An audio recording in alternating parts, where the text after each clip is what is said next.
Hello my YouTube family. তো আমি ঝুমা চলে এলাম আবারও আরেকটা নতুন ব্লগ নিয়ে। নতুন ব্লগে জানাই তোমাদের অনেক অনেক স্বাগত ও ভালোবাসা।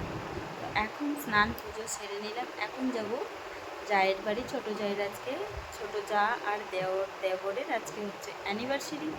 তো সেটাই তোমাদের সাথে শেয়ার করব আজকে। তোমরা সবাই ভিডিওটা নো স্কিপ করে লাস্ট পর্যন্ত দেখো, আশা করি তোমাদের অনেক ভালো লাগবে।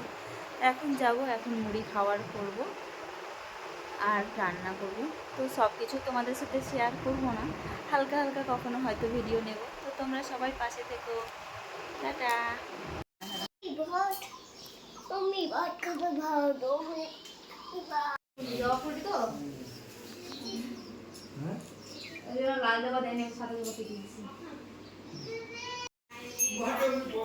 তোমাকে এদিকে আসতে সবসময় বাম দিকে বসতে বলো। তুমি যে কোনো পূজা অর্চনে বামের পবিত্র বাম প্রাথমিক বাম যার পুণ্ডরিকাক্ষম সবাজ্যে অভ্যন্তরীণ সূচি নাম বিষ্ণু নাম বিষ্ণু যত মাথায় ছিঁড়ে নাও।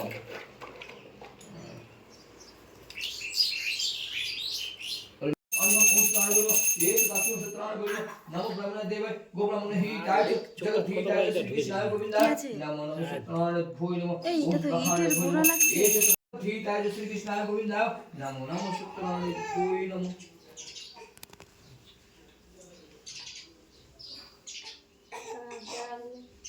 बोलो येसु अदन्नो मंगलस्पे এই পূজার বিধান যা কইতেছি আমি করে শোন।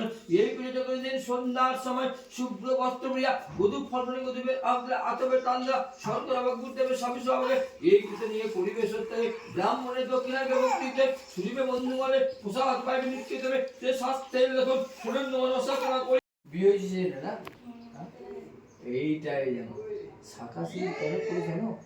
শাখা সিঁদুর মেয়েদেরকে কেন করতে হয়? শাখা সিঁদুর করলে কি হয়? সিঁদুর মোটা করে মেয়েদের করলে তার স্বামীর পরম আয়ু বৃদ্ধি পায়, আর এই সিঁদুর যত উজ্জ্বল হবে তার স্বামীর ভবিষ্যৎ তত উজ্জ্বল হবে। শাখা সিঁদুর স্বামীর পরম আয়ু বৃদ্ধি কামনার্থে, স্বামীর মঙ্গল কামনার্থেই মেয়েরা শাখা সিঁদুর পরে। এখনকার মেয়েরা বলছে যে ছেলেরা কোনো চিহ্ন নাই, কেউ দেখবো এখানে লাগাইছে, কেউ ওখানে চুল লাগাইছে, কেউ শাখা পড়ছেই না, কেউ শাখা পড়ছেই না, কিন্তু সে বুঝতে পারছে না। হরে কৃষ্ণ কৃষ্ণ কৃষ্ণ হরে হরে হরে রাম রাম রাম হরে হরে হরে কৃষ্ণ কৃষ্ণ কৃষ্ণ হরে হরে হরে রাম রাম। हाँ वो जो दीक्षा दे दो जी